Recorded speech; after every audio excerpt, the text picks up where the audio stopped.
नमस्कार विद्यार्थियों, BA part द्वितीय भूगोल के प्रथम प्रश्न पत्र में आपका स्वागत है।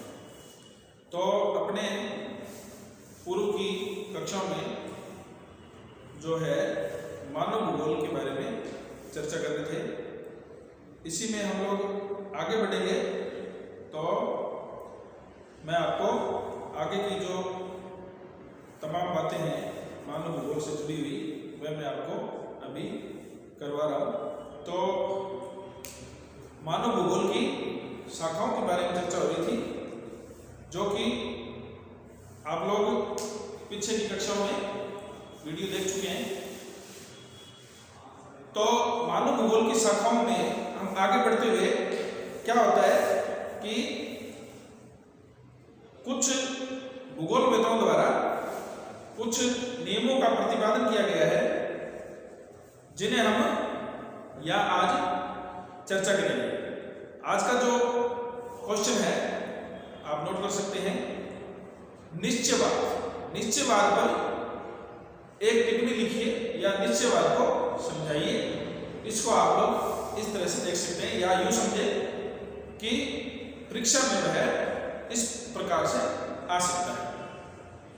तो निश्चय जैसा कि शब्द है निश्चय, निश्चय शब्द बना एक निश्चित कोई भी बात तय हो जाती है, उसी को हम निश्चय कर लेते कई बार किसी बात का, तो उसी शब्द से यह निकला हुआ है।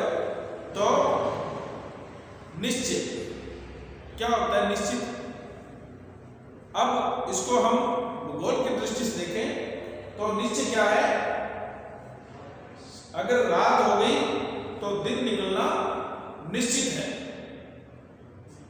अगर दिन निकल गया तो शाम, दोपहर, रात तमाम जो प्रोसेस है वह इसमें शामिल हो जाएंगे और दिन के बाद में रात का होना निश्चित है।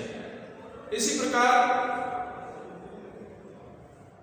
वर्षा की हम बात करें तो जो मानसूनी वर्षा है, मानसूनी वर्षा का एक मौसम होता है, एक समय होता है, एक कुछ समय उसको काल भी बोलते हैं। एक होता है जो कि बारिश का आना निश्चित करता है। जैसा कि आप लोग आजकल मौसम की जो रिपोर्ट है वह आजकल मोबाइल पे लोग देख लेते हैं और फिर बताते हैं कि फलां तारीख को मौसम ऐसा रहेगा या वैसा रहेगा। ये सब मौसम जो विज्ञान है उससे हमें पता लगता है। तो निश्चयवाद वही इसी धारणा के रूप में बना हुआ है कि दिन के बाद में रात होना निश्चित है, सर्दी के बाद गर्मी का आना निश्चित है और गर्मी के बाद में सर्दी का आना निश्चित है, बरसात के मौसम में बारिश का आना निश्चित है। लेकिन एक बात को मैं पुनः आपको बता दूं कि निश्चय है, निश्चित रूप से वह निश्चित है, लेकिन क्या कोई वैज्ञानिक या क्या कोई भूगोलवेत्ता यह नहीं बता सकता। निश्चित तो है कि बारिश आएगी, लेकिन समय और उसकी मात्रा को कोई नहीं बता सकता। वह उसको क्या बोलेंगे? जब निश्चय हो गया तो उसको बोलेंगे निश्चयवाद। ये इसी धारणा से बना हुआ है। तो निश्चयवाद के साथ साथ फिर अनिश्चयवाद भी है और फिर बाद में संभववाद भी है। तीन प्रकार की बातें मैं आपको इसमें आगे कराऊंगा, लेकिन अभी जो अपनी चर्चा चल रही है वह है निश्चयवाद पर टिप्पणी।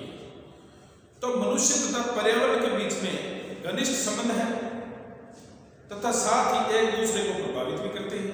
मनुष्य तथा पर्यावरण के बीच में अंतर संबंध समय और स्थान भी तय करता है। प्राचीन काल में मनुष्य पूर्णतः प्रकृति के नियमों का पालन करते हुए जीवन को व्यतीत करता था। प्राचीन काल में क्या होता था? मनुष्य प्राकृतिक जो वातावरण है, जो पर्यावरण है, उसको, उसके जो नियम है उनको पालन करते हुए अपने जीवन को व्यतीत करता था। लेकिन आधुनिक युग में मानव ने विज्ञान तथा प्रौद्योगिकी विकास के दर से हिसाब से विज्ञान तथा प्रौद्योगिकी के विकास के बल पर प्रकृति पर विजय पाना प्रारंभ कर दिया। इस प्रकार मनुष्य तथा प्रकृति बड़ी जटिल क्रिया प्रतिक्रिया के सूत्र में बंधे हैं, जिसे स्पष्ट करने के लिए हम लोग 3 जो धाराएं हैं वह प्रचलित हैं। उनमें सबसे पहली निश्चयवाद, दूसरी आ जाएगी मैंने आपको बताया संभववाद, और तीसरी आ जाएगी नवनिश्चयवाद। निश्चयवाद तो जैसे मैंने आपको बता दिया कि निश्चित होता है। अब क्या होता है कि संभववाद कहां से है और कैसे हुआ? संभववाद का क्या है कि निश्चयवाद जैसा कि सर्दी का आना या ठंड के मौसम का आना, यह एक निश्चित प्रक्रिया है। अब किसी क्षेत्र का, यानी इस रूम का ले लो आप, इस कमरे का वातावरण यदि ठंडा है तो मानव ने अपने प्रौद्योगिकी और विज्ञान या बुद्धि के दम पर हीटर बनाया। आप लोग देखते हैं ठंड पड़ रही हो, हीटर लगा दो, गर्मी हो जाएगी। वातावरण पे क्या हुआ? वो उसको निश्चयवाद था, उसको संभववाद में बदल दिया। संभव हो गया ना। पहाड़ों पर खेती नहीं होती थी, निश्चित नहीं था, हो नहीं सकती थी। क्यों नहीं हो सकती थी?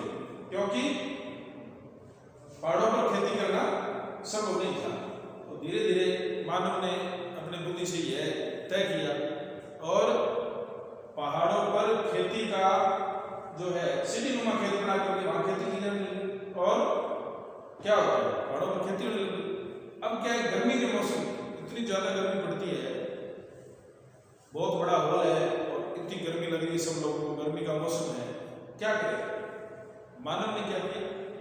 एयर कंडीशन का निर्माण कर दिया। उस वातावरण में बाहर आप निकलोगे, टेम्परेचर 46-47 डिग्री तक होगा, बाहर भयंकर गर्मी है, लेकिन अंदर उस कमरे में आप जाओगे, एसी लगा हुआ है। उस एसी ने उस वातावरण को, जो उसका टेम्परेचर है, उसका जो तापमान है, उसको नीचे ला दिया, ठंडा कर दिया उसको। तो क्या हुआ? एक तरह से विज्ञान और प्रौद्योगिकी की विकास के दम पर मानव ने उस वातावरण को ठंडा कर दिया, उस जो तापमान है उसको नीचे ला दिया, और यह उसने संभव करके दिखा दिया। तो संभववाद की श्रेणी में फिलहाल अपने निश्चयवाद पर आगे बढ़ते हैं। निश्चयवाद, इसे नीतिवाद, वातावरणवाद, पर्यावरणवाद भी कहते हैं। आप नोट कर लें, निश्चयवाद को नीतिवाद, वातावरणवाद और पर्यावरणवाद भी कहते हैं। इस विचारधारा के अनुसार मनुष्य प्रकृति का दास है। ये बहुत पहले से हम लोग पढ़ते आ रहे हैं कि मनुष्य प्रकृति का दास है। पर्यावरण सर्वशक्तिमान है और मानवीय क्रियाकलापों को पूर्णतः नियंत्रित करता है। प्राकृतिक शक्तियों के सामने मानव महत्वहीन व निष्क्रिय होता है। यानी कि प्राकृतिक शक्ति के आगे, मान लो भयंकर ओलावृष्टि हो रही है, हम क्या कर सकते हैं? कुछ नहीं कर सकते, महत्वहीन है, हम निष्क्रिय हो सकते हैं, और इसके अलावा कुछ नहीं कर सकते। कोई तूफान आ रहा है, कोई बहुत तेज हवाएं चल रही है, आंधी चल रही है, उसको हम थोड़ी रोक सकते हैं। तो उसके सामने क्या होता है? मानव महत्वहीन और निष्क्रियहीन हो जाता है।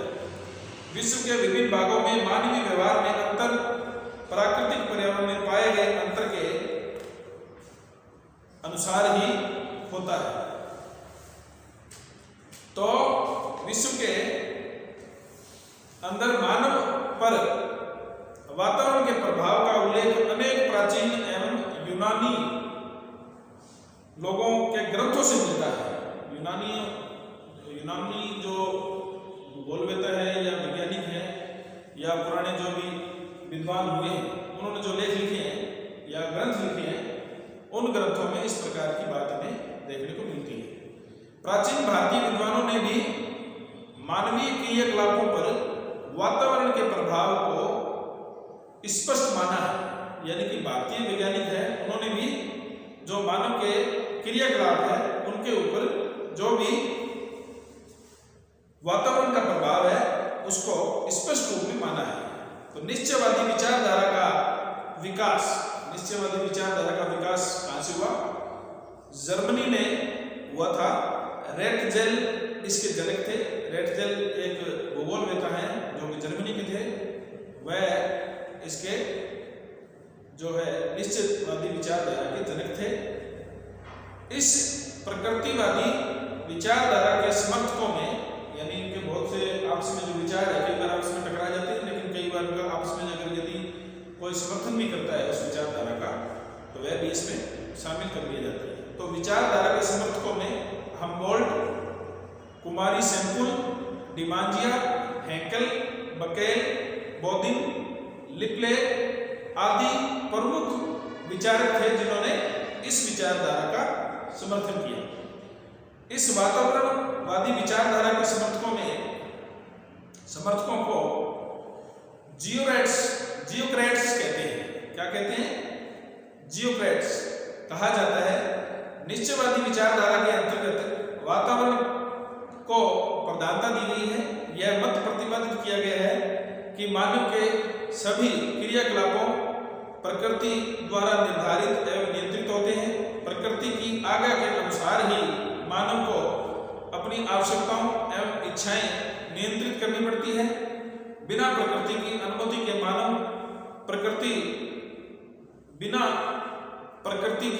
के मानव प्रगति नहीं कर सकता। इस विचारधारा के अंतर्गत भौतिक वातावरण का मानव पर पड़ने वाला प्रत्यक्ष प्रभाव को प्राथमिकता दी गई है और यह भी कहा गया है कि किसी भी स्थिति में उच्चावच जलवायु, मिट्टी, खनिज, वनस्पति और जीव जंतुओं के द्वारा उस देश में निवास करने वाले मानव की शारीरिक संरचना, स्वास्थ्य, भोजन, वस्त्र, मानव, मकान, राजनीतिक व्यवस्था, सामाजिक संगठन आदि सबका प्रारूप निश्चित होता है। यानी उन पर प्रभाव जो है वो सामने निश्चित रूप से आपको दिखाई देगा। भूगोल में पर्यावरणवाद की विचारधारा इतिहास के प्रारंभिक काल में ही चली आ रही है और ये किसी न किसी रूप में द्वितीय विश्व युद्ध तक प्रचलित रही। इस विचारधारा के समर्थक अरस्तु, Herodotus, Strabo, Kant, Humboldt, Carl Ritter, Ratzel, M Kumari, Ellen Semple आदि जो है मुख्य रूप से इसमें इसका समर्थन करने वालों में शामिल रहे हैं, क्योंकि इन लोगों ने इस विचारधारा का समर्थन किया है। इस विचारधारा के समर्थन के अंदर ये जो लोग जिन्होंने अपने विचार प्रकट किए हैं वो सारे के सारे जो है इस निश्चयवादी, पर्यावरणवादी, नियतिवादी या वातावरणवादी या पर्यावरणवादी विचारधारा को मानने वाले लोग थे। और जितने भी इन्होंने अपने पत्र लेखन या किसी भी प्रकार के कोई लेख इन्होंने लिखे हैं वो सब के सब इसमें इसके पक्ष में लिखे हैं और इसी को हम जो है निश्चयवादी विचारधारा कहते हैं। आपको कोई समस्या आ रही हो कॉलेज के समय में आप कभी भी आके मेरे संपर्क कर सकते हैं। आज के लिए इतना ही, धन्यवाद।